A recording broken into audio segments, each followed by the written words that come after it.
side. Yeah, there were like small points within the fight. Just wanted to see how it would actually fare out. Just wanted to see like small things, because this fight from 100 Thieves side is really reliant on the Seraphine ulti and its placement. I think it went a little bit too wide to the left, but all in all, it was just overall hard fight because of how strong the Akali was. Yeah, I mean, absolutely. It's a difficult situation because 100 Thieves are getting split out. They've already lost their mid lane inhib.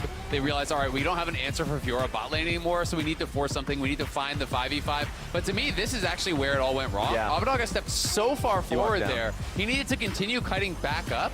He basically walked down and then just flashed back to where he was, so he didn't actually create any space because there's so much pressure on him to perform. This late in the game, Victor really is your only real threat. Gala getting ahead.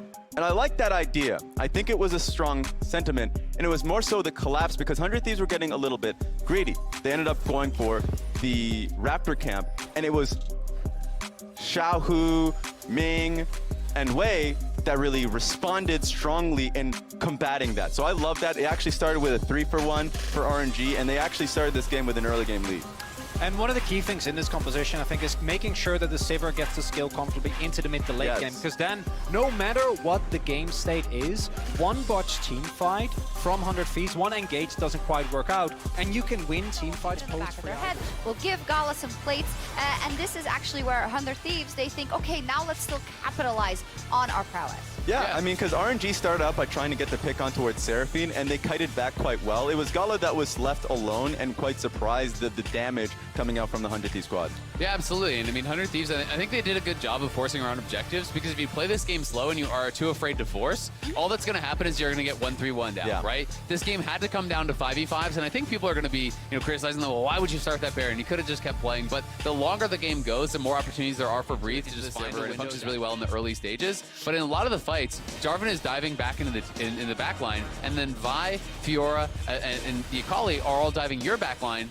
Jarvan's off on his own. He can't actually win that. Can't really create any pressure there. And then the other squad from RNG is going to win out in their little skirmish on the other side of the fight. And I like that the risks are being taken by 100 Thieves, as we see here. This is effectively a Baron flip.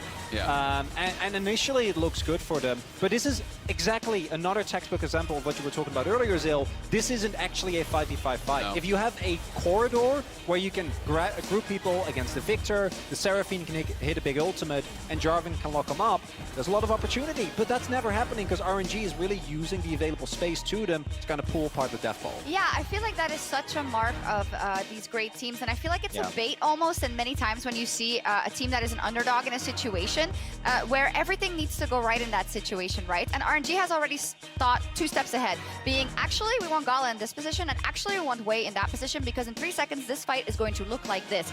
And that's just a level of play that is very difficult to handle. Well, and I think that's kind of the beautiful thing about Worlds, right? Is that you get to watch these compositions piloted at the elite level. Literally the best in the world are here competing.